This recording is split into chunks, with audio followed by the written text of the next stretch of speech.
اما اصلا مونږ دغه سوال نړیوال نظامي ائتلاف ته ټینګه مطرح کوو او په دې باندې ښه پوهېږو چې دوی ځواب نه لري چې آیا افغانستان زیاتره دیموکراسي ته ضرورت درلوده که مثلا امارات متحده عربی، کویت، یمن، سودان، سومالی او نور. نو له دې نه معلومیږي چې اصلا دیموکراسي د یو سیاسي افزار په توګه د پټو مقاصدو د تامین په غرض د نړیوال ائتلاف لخوا تر استفاده لاندې ده. بل درواغ دغه تروریزم دی چې موږ تر اوسه پورې په دې باندې نه پوهېږو چې دغه تروریزم څه معنا لري. د تروریست و غیر تروریست کرښه په کوم ځای کې په نښه کېږي.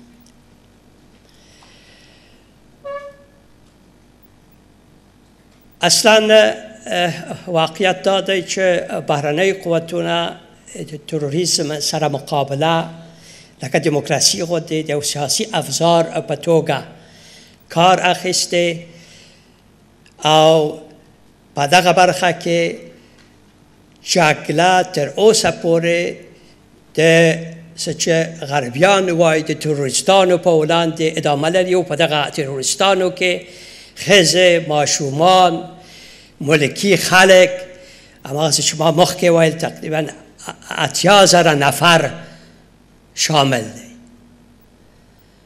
او دغه بل دروغ. له دې نه چې تېر شو غربي هېوادونه داسې ادعا کوي چې بن لادن القاعده ده هلته په قبایلي سیمو کې پټ دی. له همدې کبله موږ جګړې ته دوام ورکوو تر هغه وخته پورې چې بن لادن توقیف شي. اما د غربي هېوادونو ترمنځ په دغه برخه کې په کافي اندازه اتفاق نظر وجود نه لري. مثلا څو میاشتې مخکې ما په یوه فرانسوي نشریه کې ولوستله چې القاعده، بن لادن او دغه نورو ډلو تپلو چې هلته په قبایلي سیمو کې 4 کاله مخکې په فعالیت لګیا و، په فعالیت بوخت و، خپل مرکزی دفتر شمال افریقا ته انتقال کړي. نو بن لادن لیونی نه ده چې دلته په قبایلي سیمو کې چې تقریبا د 6 هېوادونو استخبارات په کافي اندازه فعال دی او هره ورځ د افغانستان نه یا د پاکستان د خاورې نه بې پیلوټه الوتکې د غربیانو په اصطلاح د بنسټپالې ډلې د فعالیت مرکزونه په نښه کوي هلته ځان پټ کړي او په اصطلاح د امریکایانو تر ګیرې لاندې خپله فعالیت ته ادامه ورکړي. نو دغه څلوران دروغ. په هر حال یو پارادوکس یا تضاد چې د غربي هېوادونو په سیاست کې لیدل کېږي او تر اوسه پورې ما ته دغه پارادوکس و تضاد دغه مسیر چې د حل لاره ده نه ده پیدا شوې. هغه دا ده چې غربي هېوادونه مخصوصا امریکایان د تروریستي ډلو تپلو، هغه اصطلاح چې غربیان کاروي، د تروریستانو نه د نړۍ په کچه یو لیست جوړ کړی و چې په هغه لیست کې حماس، حزب الله، PKK، مجاهدین خلق شامل و. په دغه لیست کې قطعا د تحریک طالبانو نوم اخیستل شوی نه و. نو سوال چې مونږ ته را پیدا کېږي په دغه شرایطو کې چې اصلا د نیویورک د پیشې په ارتباط تر اوسه پورې میډیا و مطبوعاتو ته هیڅ یو بیلګه و سند چې طالبان او د طالبانو حکومت او تحریک په دغه پیښه کې لاس درلوده وړاندې شوې نه ده. نو سوال چې پیدا کېږي دا ده چې ولې طالبان د طالبانو حکومت و واکمني په نښه شو. نو د دې نه معلومیږي چې دغه تروریستي لیست نه چې د غربي هېوادونو لخوا جوړ شوی و او عوض لده چې مثلا د حزب الله و حماس سیمې د امریکایانو لخوا تر ګزارونه لاندې راوړل شي، هغه خوا پرېښودل شو، دلته قبایلي سیمو په نښه شو. د دغه پوښتنه او د دغه سوال ځواب دا دی چې د تروریزم سره د مقابلې تر شا نور سیاسي او ژوپولیټیک مقاصد راولاړ دی چې په دې باندې همدا اوس ټول افغانان ځان بوکلی. په هر حال زه داسې فکر کوم چې د افغانستان او پاکستان محصولات دواړه په ګټه باید حل شي.